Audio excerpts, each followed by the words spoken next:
Hola, mi nombre es Samuel Rico, pastor de Nova. Nova es una iglesia cristiana en Jalapa, Veracruz, y nuestro propósito principal como iglesia es reunirnos alrededor de la palabra de Dios. Creemos que Dios a través de su palabra es como transforma a su pueblo. Nos llama a creer, a arrepentirnos, a amar lo que antes aborrecíamos, a aborrecer lo que antes amábamos.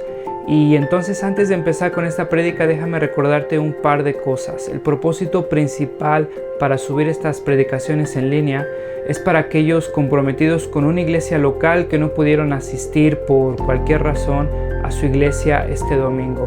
Estas predicaciones son un recurso para nosotros, para poder crecer, para poder escuchar la palabra de Dios. Sin embargo, creemos que un cristiano no puede existir sin una iglesia. Creemos que el contexto bíblico en el cual el cristiano crece y se sustenta como cristiano por la gracia de Dios es a través de su iglesia local, sometiéndose a un liderazgo local, amándose unos a otros, sirviéndose unos a otros, perdonándose unos a otros. Un cristiano no puede vivir su vida cristiana simplemente consumiendo predicaciones en una pantalla de su televisión, de su computadora. Entonces te animamos a comprometerte con una iglesia local. Si no pudiste asistir a una iglesia este domingo, nos da gusto que estés viendo este video. Disfrútalo, nuestra oración es que te sea de bendición. Sin embargo, si no te has comprometido con una iglesia local, mi oración es que puedas comprender que el amor de Dios se refleja en medio de su pueblo, mostrándose en la iglesia local. Nuestra oración es que Dios siga transformando nuestro país, que el Evangelio siga siendo proclamado, que la sana doctrina siga expandiéndose en nuestras iglesias y cada vez más cristianos podamos adorar a ese Dios soberano que nos ha mostrado su gracia a través de Cristo a pesar de lo que somos. No sé si han visto las noticias recientemente. ¿Qué sienten cuando ven, por ejemplo, lo que está pasando en nuestro país? No sé si se han enterado ahí de lo que está pasando entre México y Estados Unidos. Gobernadores ahí supuestamente involucrados, ¿no? con el narcotráfico. Cuando ves las muertes, la opresión, noticias de injusticias que suceden a diario en nuestro país, muchos de nosotros, todos, sentimos una mezcla de frustración, enojo, desconsuelo, desánimo. ¿Cuál es tu sentimiento? ¿Cuál es tu reacción al ver todo esto? Sabes, el libro de Apocalipsis es muy relevante para nosotros porque Juan está escribiendo a un grupo de personas que están experimentando un montón de injusticia. Están experimentando un montón de opresión, están experimentando mucha corrupción, están experimentando a un imperio poderoso oprimiendo a la iglesia. Y entonces Juan escribe esta epístola. Dios comisiona a Juan, Jesús revela un mensaje a Juan para que Juan pueda animar a la iglesia en tiempos donde hay opresión, injusticia, violencia, corrupción. Y recordábamos el contexto de este libro, que es importante. Si no lo has escuchado, después ahí con tiempo te recomiendo ver ahí las predicaciones donde hablamos del contexto de Apocalipsis para que puedas entender ahí de lo que estamos hablando, pero no vas a estar muy perdido en esta predicación porque vamos ahí a retomar de lo que hemos estado hablando. Ahora vamos a hablar de los 4 jinetes, ¿sale? Y entonces, antes de que se me espanten, antes de que ahí terminemos con ahí interpretaciones psicodélicas, quiero que tú me veas y entonces estamos a punto de entrar a la parte principal de Apocalipsis o al tema central de Apocalipsis, donde el lenguaje es mucho más raro, donde hay bestias, donde hay jinetes, donde hay descripciones muy gráficas. Y entonces estamos a punto de entrar a eso y como si yo fuera tu guía, como si yo fuera esa persona que te va a ir explicando por dónde irte, por dónde no irte, quiero que recuerdes lo que hemos estado hablando desde el principio.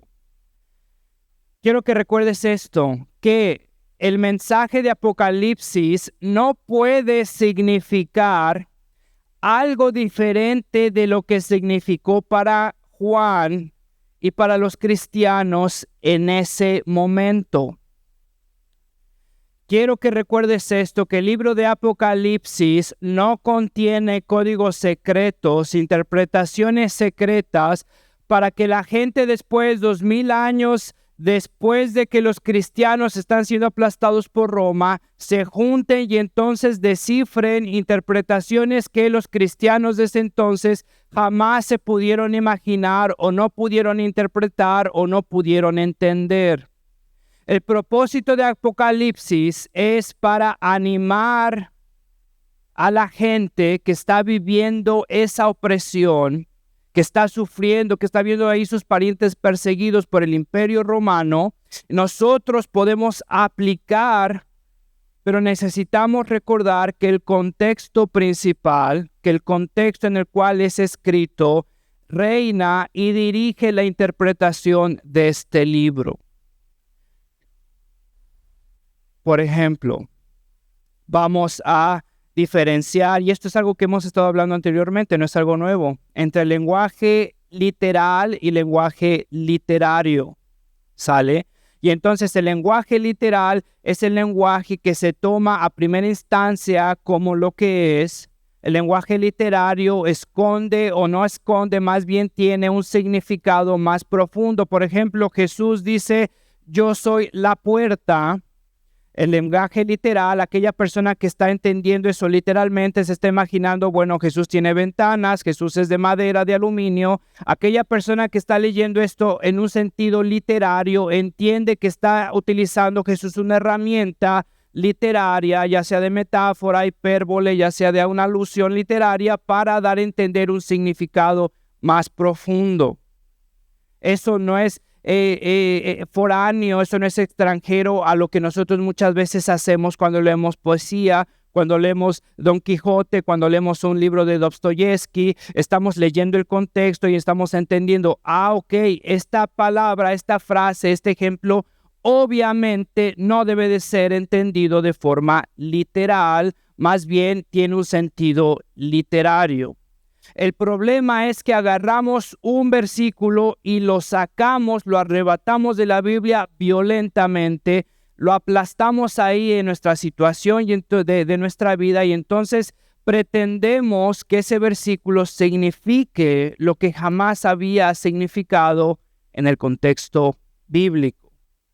Entonces, vamos a entender esta porción, vamos a entender este libro respetando la forma literaria, el sentido literal en el que fue escrito, ¿sale? Vamos y esta es preliminar a esta predicación. Quiero que entiendas esto. Vamos a ver la cronología de estos mensajes, ¿sale? Fíjate lo que dice Apocalipsis capítulo 1, versículo 19.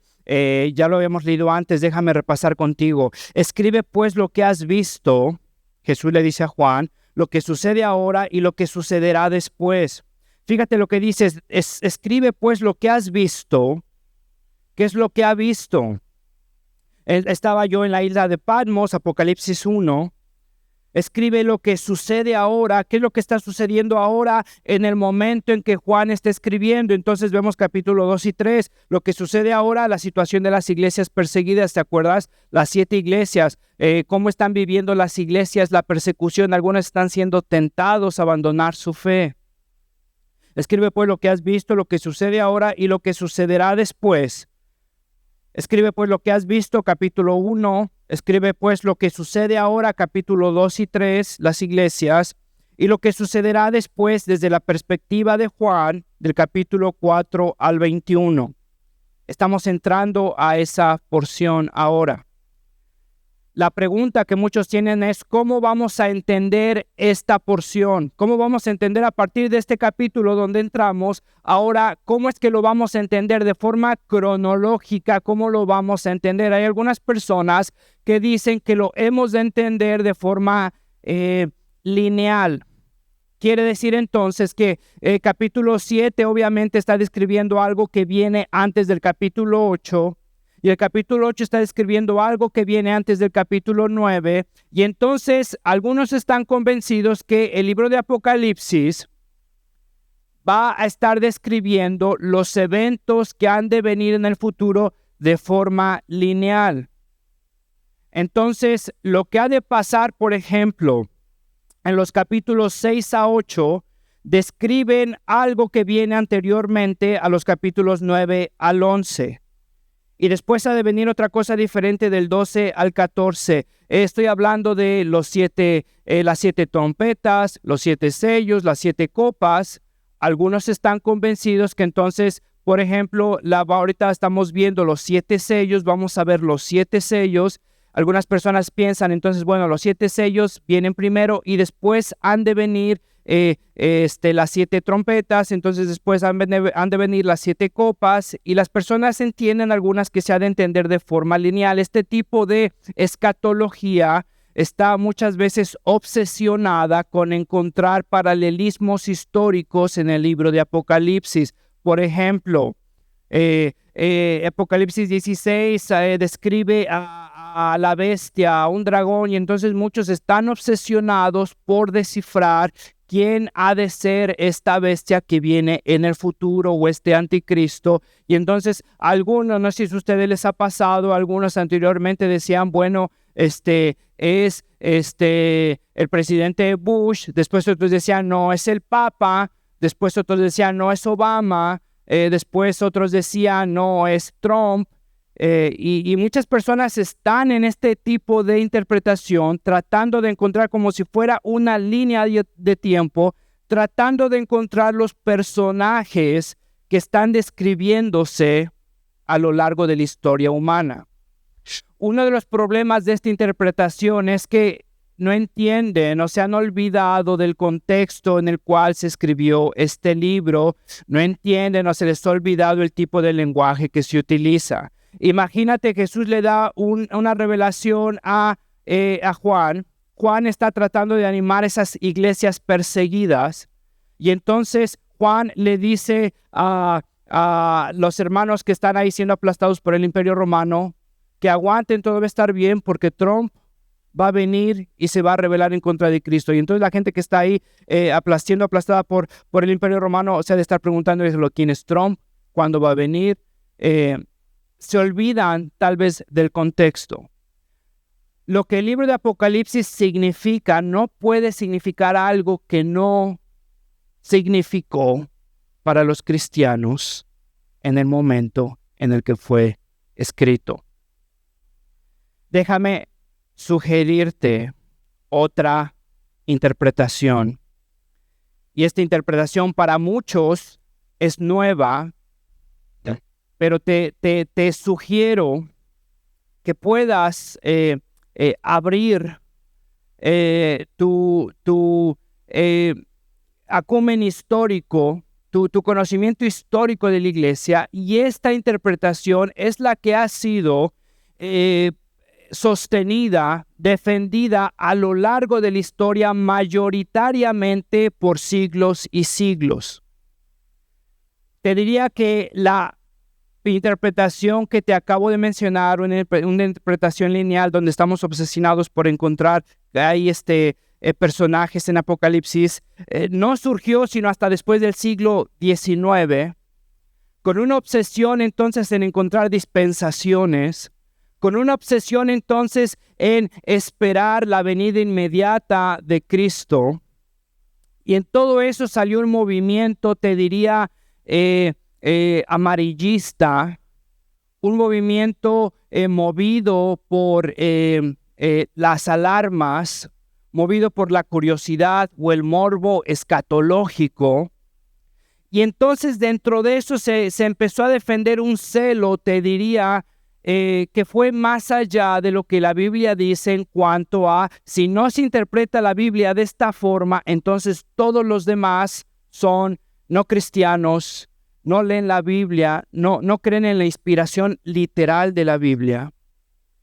Déjame sugerirte que tú después llegues a tu casa y puedas ahí abrir libros de historia, comentarios, y te darás cuenta que la interpretación histórica mayoritaria es una interpretación donde pueden entender el tipo de lenguaje que es profético, los tipos de simbolismo, y entonces no es una interpretación lineal donde los 7 sellos vienen antes de las 7 trompetas y después las 7 trompetas vienen antes de las 7 copas. Quiero que notes esto, que entre los 7 sellos, las 7 trompetas y las 7 copas hay similitudes. Quiero que me prestes atención en todo esto, en lo que te acabo de chorear, que puedas entender esto. Entre los 7 sellos, las 7 trompetas y las 7 copas hay similitudes, ¿sale? Una de esas similitudes es que están divididos. Vas a anotar ahí en tu Biblia, espero que hayas estado leyendo el libro de Apocalipsis para que puedas, y si no, no pasa nada, lo puedes leer ahí en tu casa para que puedas entender lo que estoy diciendo. Los 7 sellos, las 7 trompetas y las 7 copas tienen similitudes. Por ejemplo, se dividen los primeros 4 eventos y después los 3 eventos. Los primeros 4 sellos y después los 3 sellos. Las primeras 4 trompetas, las últimas 3 trompetas. Las primeras 4 copas, las últimas 3 copas. En esto quiero que entiendas que lo que Juan está haciendo es recapitulando la historia de la humanidad, la trayectoria de la historia de la humanidad, y te lo va a estar diciendo en diferentes perspectivas. Te va a estar presentando diferentes ventanas, donde entonces los 7 sellos es una perspectiva, las 7 trompetas es otra perspectiva, las 7 copas son otra perspectiva, pero es una recapitulación donde cada ventana va a tener un énfasis diferente de los mismos eventos. Al final de cuentas, lo que Juan te está diciendo, la gran trayectoria de la humanidad es que hay injusticia, hay sufrimiento, hay un juicio, hay una victoria. Te lo va a estar diciendo en diferentes perspectivas. Quiero que notes esto, que al final de los 7 sellos, al final de las 7 trompetas, al final de las 7 copas, se termina con un cataclismo, se termina con una victoria final. Y ese es uno de los argumentos principales para decir que no se debe de leer en una historia lineal, porque no va a haber 4 cataclismos o 4 victorias finales, sino va a haber solo una donde el Cordero triunfa sobre el mal. Y entonces va a haber una gran batalla, y nos les está describiendo Juan la historia de la humanidad, donde hay injusticia, donde hay juicio, donde hay victoria, hay injusticia, hay juicio, hay victoria, y nos lo va a estar diciendo de diferentes perspectivas. Por ejemplo, la primera ventana, los 7 sellos, es lo que nos toca ahorita. Fíjate que el énfasis está en la tiranía de los líderes, la injusticia de los líderes. Y quiero que notes que es la misma trayectoria. Hay injusticia, hay una batalla, hay un juicio, hay victoria. ¿Sale? La segunda ventana, hay una creación oprimida. La tercera ventana es una persecución de creyentes. La primera ventana del 6 al 8, la segunda ventana del 9 al 11, una creación oprimida. La tercera ventana del 12 al 14, una persecución de creyentes. Del 15 al 16 se describe la destrucción de la tierra, pero quiero que notes que es la misma trayectoria, y al final hay ese cataclismo, hay esa victoria final. Hay injusticia, hay juicio, hay victoria. Y entonces Juan nos está pintando esa trayectoria desde diferentes ventanas, y nos está describiendo lo que ha de pasar desde la primera venida, que fue cuando Jesús vino, murió por nosotros, resucitó, y su segunda venida, que nos la prometió en su victoria. Nos está describiendo lo que ha de pasar, la trayectoria humana, entre su primera venida, su segunda venida. ¿Sale? Quiero que vayas conmigo entonces a la primera ventana. quiero que vayas conmigo a los 7 sellos, ¿sale? Quiero que notes esto, hay 3 puntos bastante sencillos. Sufrimiento, juicio, redención. Sufrimiento, juicio, redención. Ve conmigo al primero, sufrimiento. Hay 4 jinetes. Son 4 sellos. Fíjate, el primero es un caballo blanco. Vi cuando el Cordero rompió el primero de los 7 sellos y oí a uno de los 4 seres vivientes que decía con voz de trueno, ven. Miré y apareció un caballo blanco, el jinete llevaba un arco, se le dio una corona y salió como vencedor para seguir venciendo. Es interesante que este jinete tiene un arco, después se va a presentar el jinete que es rey de reyes con coronas y una espada. Este no es el rey de reyes. Date cuenta de esto. Bien, entonces, el Cordero rompió el primero de los 7 sellos y a uno de los 4 seres vivientes lo escuché que decía con voz de trueno, ven, miré y apareció un caballo blanco. Es un caballo blanco y el jinete llevaba un arco. Es un símbolo de guerra, de violencia, así se describía. Incluso cuando ves ahí pinturas antiguas de guerreros, siempre están con un arco. El jinete llevaba un arco, se le dio una corona y salió como vencedor para seguir venciendo. Fíjate lo que tiene: arco, corona y victoria. ¿Sabes? Juan nos está describiendo el deseo de conquista. Juan nos está describiendo a alguien que sale para vencer, que sale para conquistar. Juan no está describiendo a un jinete literal que va a salir y entonces tú vas a estar ahí esperando un jinete blanco, ¿no? Y chance y es el cuate de Coatepec que está ahí, no sé, arando su campo, ves ahí su jinete, un caballo blanco y entonces ya estás diciendo que ya viene Apocalipsis. Juan está describiendo un deseo de conquista. Juan está describiendo a alguien que sale vencedor, que sale para vencer y seguir venciendo. El segundo, fíjate, un caballo rojo. Cuando el Cordero rompió el segundo sello, al oír esto, el segundo ser viviente decía, ven. En esto salió otro caballo de color rojo como el fuego. Al jinete se le entregó una gran espada, se le permitió quitar la paz de la tierra y hacer que sus habitantes se mataran unos a otros.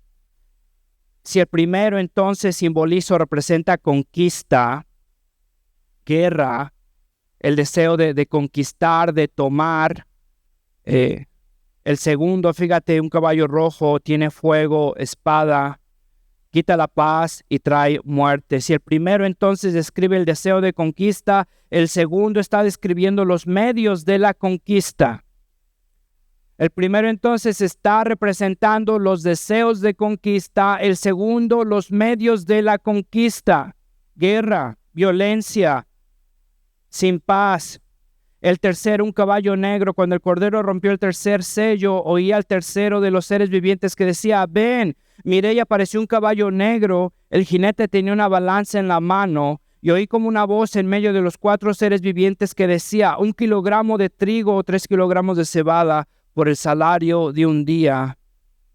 Fíjate, entonces tiene una balanza donde se pesaban las porciones con el dinero.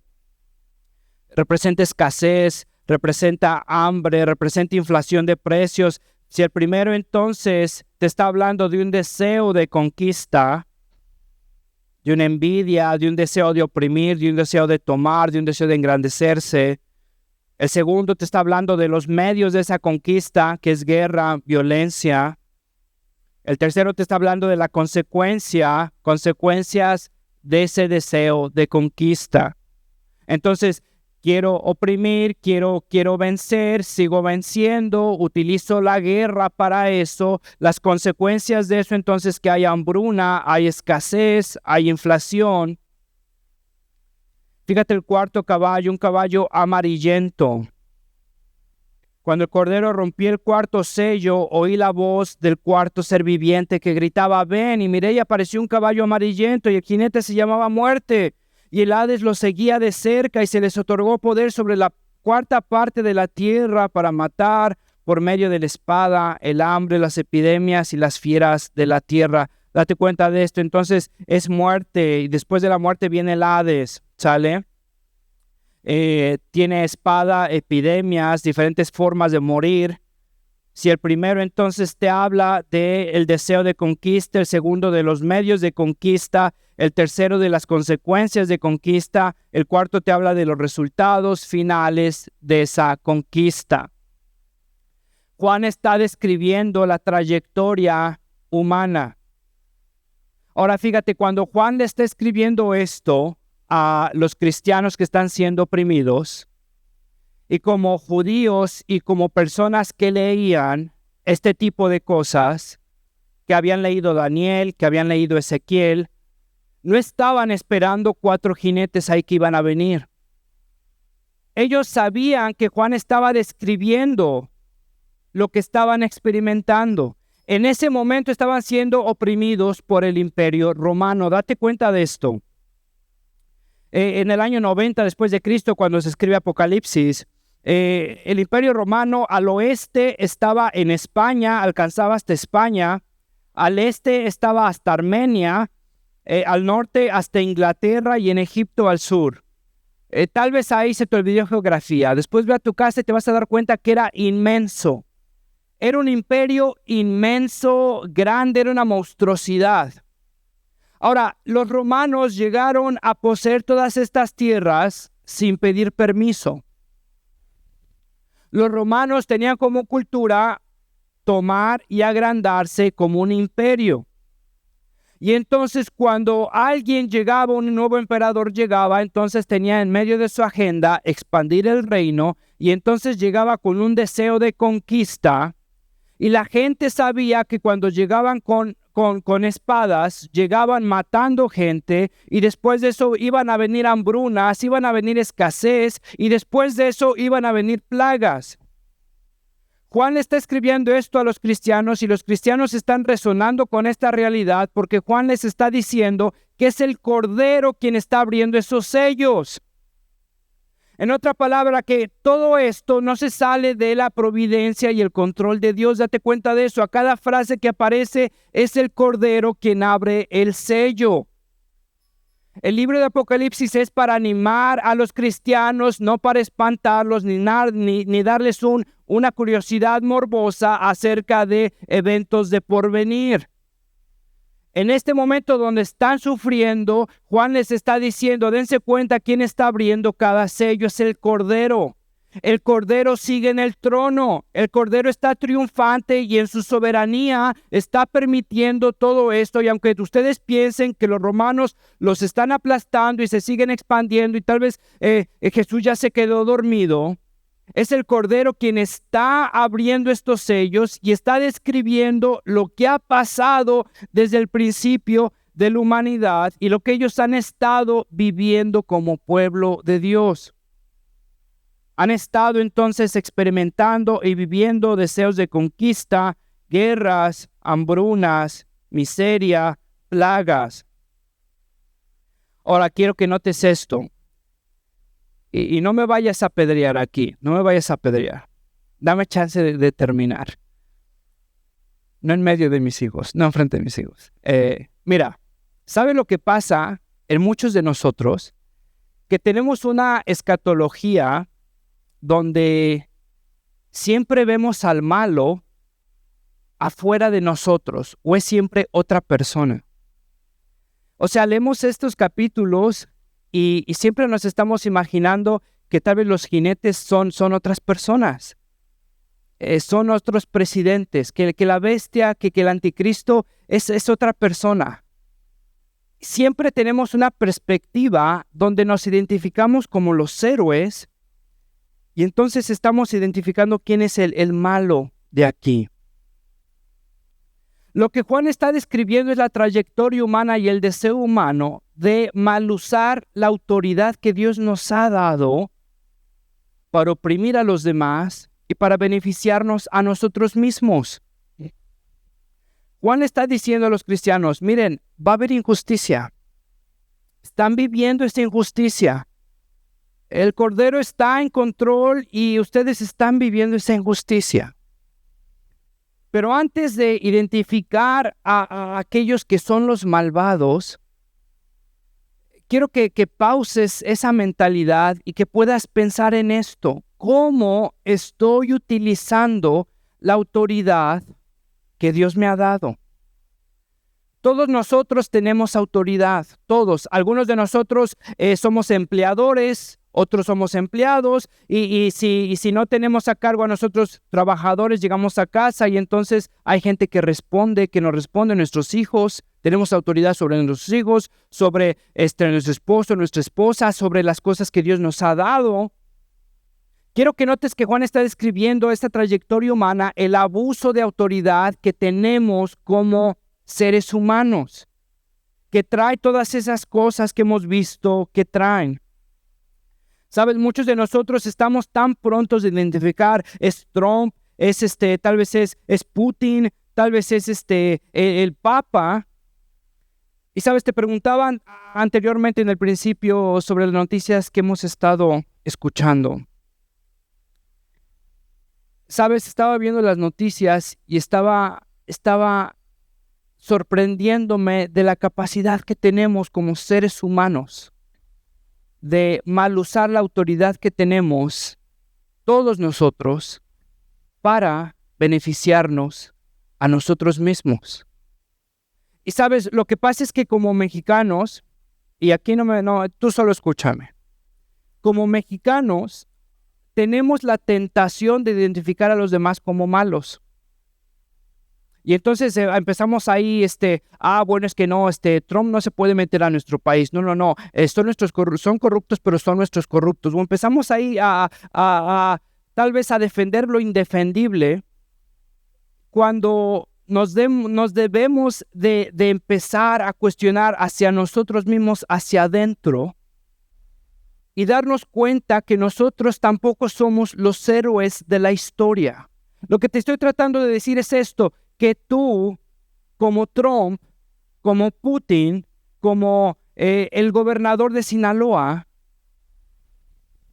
que hemos abusado todos nosotros la autoridad que Dios nos ha dado para aplastar a los demás y beneficiarnos en mayor o menor grado. Sabes, es muy fácil como papá abusar la autoridad que tengo para conseguir algo de mis hijos. Para poner ahí presión para conseguir algo de mi esposa. Mi esposa mal usar esa autoridad para sacar un beneficio, ¿no? de sus hijos, del matrimonio, de lo que sea. Todos estamos descritos en esto. Quiero que te quites esa idea de que eres el héroe en la narrativa bíblica y que puedas entender lo que Juan te está diciendo. La trayectoria humana ha sido desde el principio, desde Génesis 3, mal usar los recursos que Dios nos ha dado, sentarnos en un trono que no nos corresponde y abusar a los demás. Sabes, como mexicanos somos muy reactivos hacia cómo los hispanos son tratados en Estados Unidos, por ejemplo. Y entonces tenemos ahí como que esa medio escatología, aunque no explícita, pero ahí como que implícita, y decimos, no, sí, claro, Trump debe ser el anticristo. O sea, ve cómo los trata. Solo te hago una pregunta, no te enojes, solo piénsalo ahí. Sabes, no sé si nosotros tratamos mejor a los haitianos, a los sudamericanos que están en nuestro país. Muchos de nosotros decimos, no, pues no, porque ni les has hablado. No los tratas mal, tal vez porque no los has hablado, pero date cuenta de esto, que como mexicanos tal vez tendemos a identificarnos como los héroes o las víctimas abusadas, esperando que Dios nos vea como inocentes y oprimidos, tal vez por Trump, por un gobierno, pero no estamos dispuestos a siquiera poder pensar que nosotros podríamos estar descritos en esta trayectoria de opresión humana. Que nos ofendemos tal vez cuando maltratan mal a los hispanos en Estados Unidos, pero nosotros honestamente no es que estamos haciendo mucho por los migrantes que están aquí, ¿no? Que identificamos a Trump como el anticristo, pero estamos tan cegados de ver las atrocidades que pasan en nuestro país. o que estamos por lo menos más prontos a defenderlas, a entenderlas. ¿Sabes? Una persona la otra vez me decía, tal vez porque viví en Estados Unidos o porque mi esposa es americana, pero me hacía un comentario, díjole, es que allá sí en serio se pasan de lanza, ¿no? Cómo son racistas o cómo aman las armas. Y yo le decía, híjole, mano, aquí secuestramos a las mujeres, aquí las violamos, aquí las desaparecemos. O sea, ¿qué es mejor? Estamos igual. O sea, nosotros no somos mejor que Trump o que Putin. Lo que te quiero decir es eso, que nosotros estamos igual y estamos siendo descritos en esta trayectoria de opresión y de injusticia.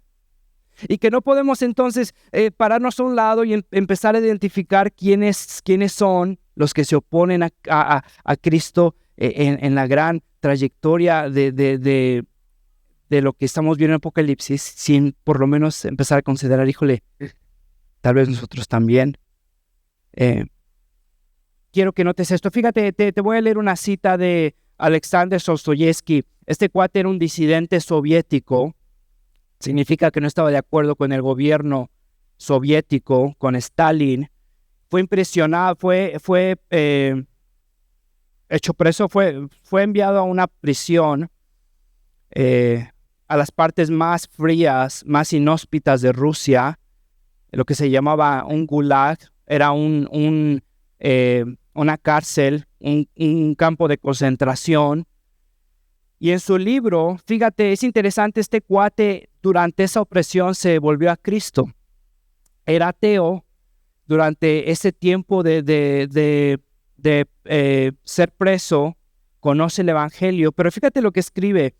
Este cuate había experimentado la injusticia de Stalin, la opresión soviética, y fíjate lo que escribe desde la cárcel. Si todo fuera tan simple, si tan solo hubiera gente mala en algún lugar cometiendo insidiosamente malas acciones y solo fuera necesario separarlos del resto de nosotros y destruirlos.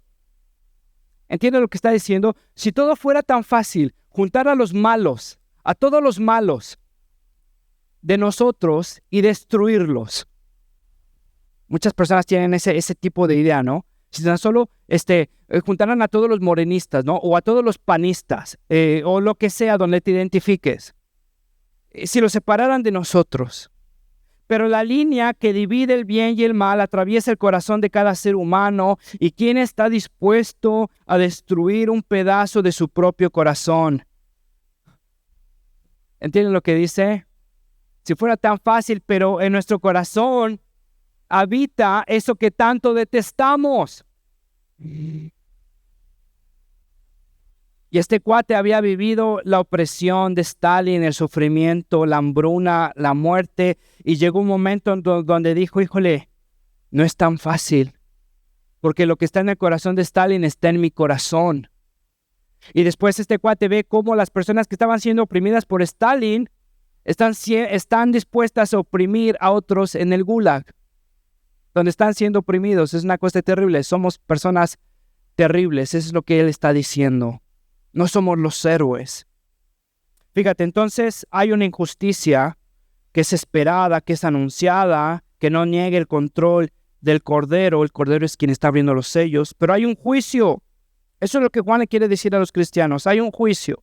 Fíjate, se abre el quinto sello y en el quinto sello la gente, los que han muerto injustamente, preguntan, ¿hasta cuándo? Quiero que notes esto, el clamor de los fieles no es ignorado, la injusticia de los infieles no es ignorada. En el juicio, el clamor de los fieles no es ignorado, la injusticia de los infieles no es ignorada, ¿sale? Entonces ve cómo el clamor de los fieles no es ignorado, del versículo 9 al 11 del capítulo 6.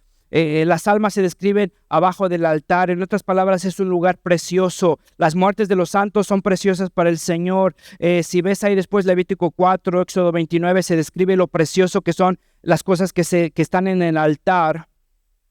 Fíjate, Pablo, cómo describe su vida o su servicio a Dios como una ofrenda en el altar. 2 Timoteo 4, 6. Yo por mi parte ya estoy a punto de ser ofrecido como un sacrificio y el tiempo de mi partida ha llegado. ya estoy dispuesto a ser vertido en el altar literalmente. Con esto se está describiendo a las almas guardadas, protegidas, consideradas preciosas para Dios, están en el altar, lenguaje literario, ¿recuerdas? Están siendo atesoradas, se consideran de un gran valor, como lo que se considera que está en el altar, en Levítico o en Éxodo. Quiero que notes esto, en el clamor de los fieles hacia la injusticia, en el reclamo que tienen hacia Dios, que Dios no se apresura en su juicio.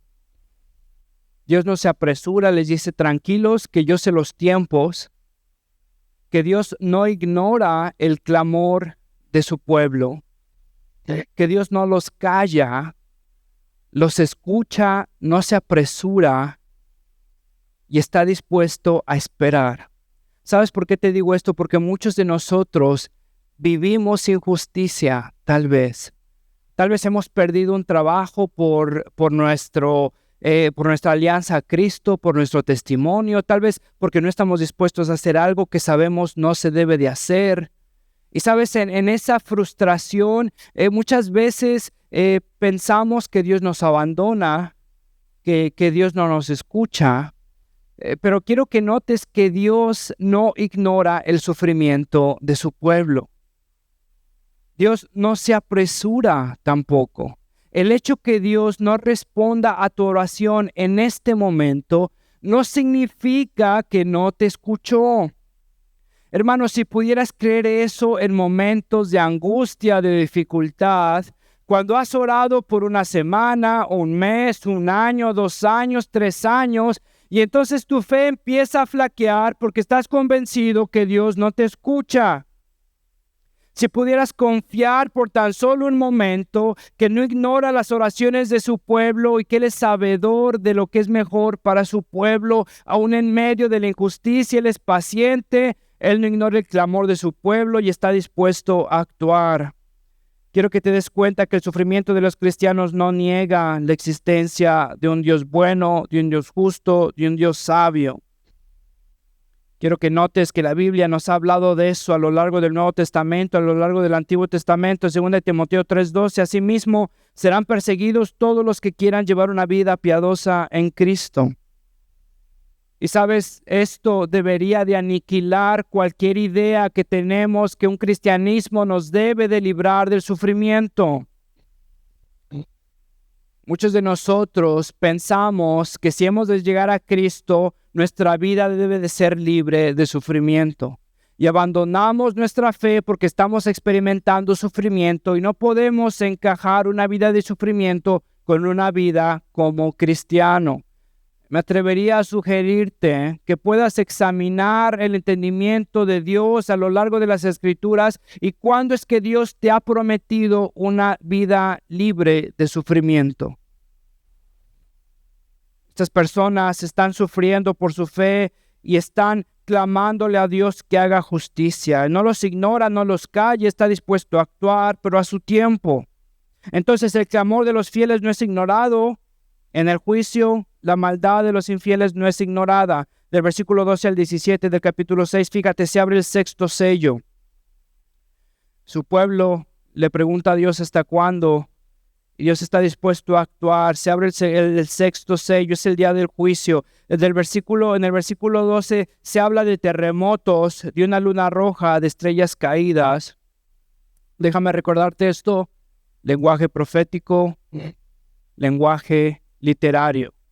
Si vas en el Nuevo Testamento, cuando por ejemplo Asiria, cuando Babilonia llegan a invadir, date cuenta que los profetas están utilizando estos mismos lenguajes, estas expresiones. Es un lenguaje profético que está describiendo un evento dramático, violencia extrema, que la gente que estaba leyendo Daniel, Ezequiel, que estaban leyendo estos profetas, no se estaban esperando una luna de sangre, no estaban esperando que todos los planetas cayeran. Date cuenta que, como nosotros, ¿te acuerdas? Hablábamos anteriormente, tenemos mexicanismos. Ya chupó faros, es un mexicanismo. hay expresiones judías muy propias del Antiguo Testamento que hacen referencia a algo específico. Que después, si yo le envío una carta tal vez a mi esposa y le digo, el perro ya chupó faros, después alguien lo lee en Alemania y está diciendo, híjole, en México los perros literal chupaban faros.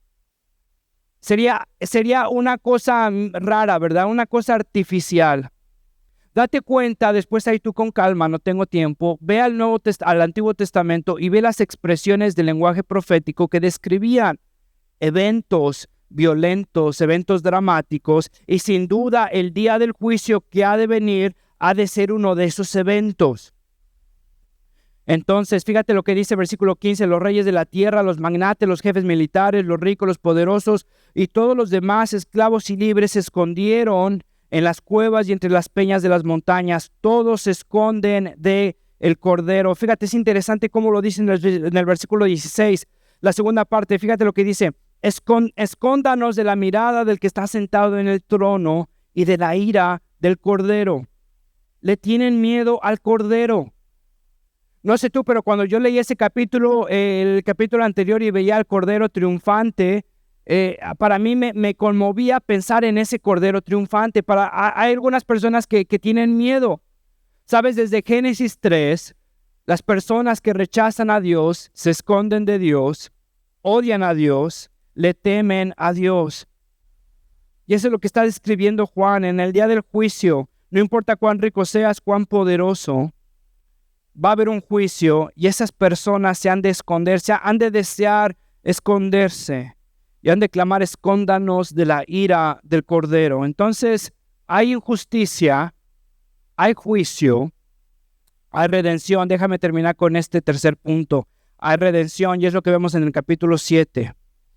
Del versículo del 1 al 8, vemos cómo Dios protege a los suyos. Vemos cómo Dios protege a los suyos. Y entonces, fíjate, antes del juicio final, se nos dice que Dios va a marcar a los suyos con su sello. Y este sello describe permanencia, protección. Fíjate que no los exime del sufrimiento, sino que los exime o los protege del juicio final. Los protege espiritualmente. Los reclama como suyos. Es un sufrimiento sin juicio final, pero es un sufrimiento que no exime a las personas de sufrir por su amor a Cristo. Date cuenta que la Biblia habla entonces de un número simbólico. Ese número que ves ahí del versículo 1 al 8, que muchas de sus denominaciones o muchas iglesias lo han tomado literalmente y entonces están esperando llenar la lista de los 14,000, ¿no? Y desde, por ejemplo, los testigos de Jehová tienen ahí su lista y entonces están ahí anotando literal quiénes están dentro de esta lista. Quiero que notes otra vez, es un resultado de no entender el lenguaje profético, el contexto. Como Jesús anteriormente, ¿te acuerdas que Pedro le pregunta, Señor, ¿hasta cuándo vamos a perdonar? Y Jesús le dice 70 veces 7. ¿Te acuerdas? Entonces, imagínate a Pedro sacando la calculadora 70 veces 7. Híjole, pero es que ya lo perdoné 698. Fíjate lo que Jesús le estaba diciendo. No iba a estar ahí calculando cuántas veces. Le estaba diciendo sin límites. 70 veces 7, 7 es el número judío, de la cultura judía, que representaba perfección, algo completo. Y entonces Jesús le estaba diciendo, sigue perdonando. ¿Sale? Entonces, cuando se habla en Apocalipsis de los sellados y se da un número, también el número 12 es un número como el número 4. No estoy hablando de Cábala, aguante, no estoy hablando de eso. Lean el Antiguo Testamento, ¿sale? Entiéndalo en su contexto. Cuando se habla del número 4, del número 12, son números que describen algo completo, algo maduro. Este número de los protegidos, fíjate, es el 12 al cuadrado multiplicado por 100. Es una cosa donde nadie va a estar ahí dividiendo. Lo que está diciendo Jesús, lo que está diciendo Juan, es que esta lista está los que deben de estar. Es una lista completa, no va a faltar nadie. Todo el pueblo de Dios está ahí. No te está dando una estadística, ¿sale? No te está dando en medio del caos un número cerrado, una estadística diciendo que van a ser solamente estas personas. Te está describiendo, te está diciendo, es una lista completa, no va a faltar nadie. Te está diciendo que Dios conoce a su pueblo, que su seguridad no depende de tu fuerza, sino de su sello, de su protección. Hay protección, hay alabanza, es lo que vemos en el versículo del 9 al 17. Vemos en el versículo 9 una multitud incontable de todas las naciones adorando. Todos los que están ahí, incluso algunos que han mal usado la autoridad y los recursos que Dios le ha dado. ¿Sabes? No quiero dejar de presionar ese punto. Que tú no eres el héroe de la historia redentiva. Que muchos de nosotros, si no es que todos, hemos mal usado y estamos descritos en esa trayectoria de opresión y de injusticia. Pero que muchos de nosotros vamos a estar ahí alabando porque hemos sido lavados, como dice el versículo 14, lavados en la sangre del Cordero. No estamos huyendo en temor, estamos agradecidos. Junto con los ángeles, junto con los ancianos, junto con los 4 seres vivientes. Fíjate, el Cordero juzga y pastorea, versículo 15 al 17, ve cómo lo dice. Por eso están delante del trono de Dios día y noche, les sirven en su templo. Todos los que han sido lavados en la sangre del Cordero, todos los que han abusado sus recursos, su autoridad, pero han sido lavados en la sangre del Cordero. Ya no sufrirán hambre ni sed, no los abatirá el sol ni ningún calor abrasador, porque el Cordero que esté en el trono los gobernará y los guiará a fuentes de agua viva, y Dios enjugará toda lágrima de sus ojos. ¿Estás sufriendo o haciendo sufrir? Quiero que te preguntes eso. ¿Estás sufriendo o haciendo sufrir? ¿Cómo estás utilizando la autoridad que Dios te ha dado? ¿En qué parte de esta trayectoria general de la humanidad te identificas? ¿Como el héroe o como el villano? Sabes, yo me identifico como el villano. Y espero que también te puedas identificar tú como el villano. Solo hay un héroe. Y hemos sido abusados y abusamos. ¿Sabes? Utilizamos mal los recursos que se nos han dado, la autoridad que se nos ha dado en la casa, en el trabajo. Y lo que Juan nos está diciendo es que en esta injusticia va a haber un juicio y va a haber una redención.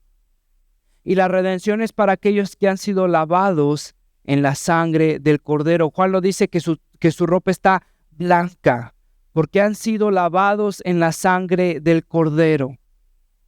Todos aquellos pecadores que han abusado, que han sido abusados, pero que han conocido a alguien justo, a alguien misericordioso, que se han humillado ante su misericordia, ante su justicia, ante su perdón, y han sido emblanquecidos, han sido lavados en la sangre del Cordero.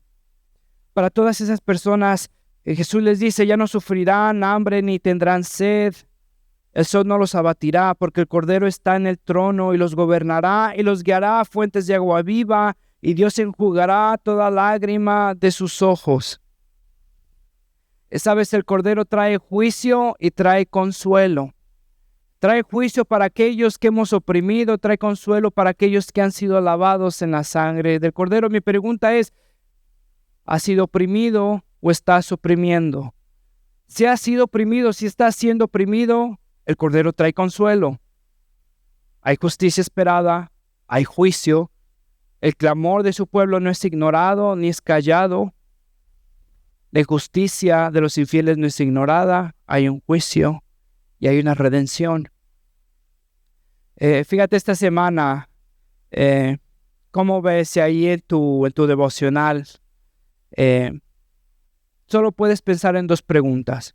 ¿Vale? Si pudieras ahí anotarlas en tu semana, pensar, quiero que pienses en esto. ¿Qué autoridad me ha dado Dios? Todos tenemos autoridad, todos. En el trabajo, con nuestros hijos, con los recursos que Dios nos ha dado. ¿Qué autoridad me ha dado Dios? Si pudieras escribirlas ahí, para ti, nadie las tiene que ver. Para ti, ¿qué autoridad me ha dado Dios? ¿Y cómo utilizo mi autoridad? Y sabes que puedas darte cuenta si eres el opresor, puedas venir a lavarte en la sangre del Cordero. Y si eres una persona sufriendo injusticia, que puedas encontrar consuelo en el juicio del Cordero.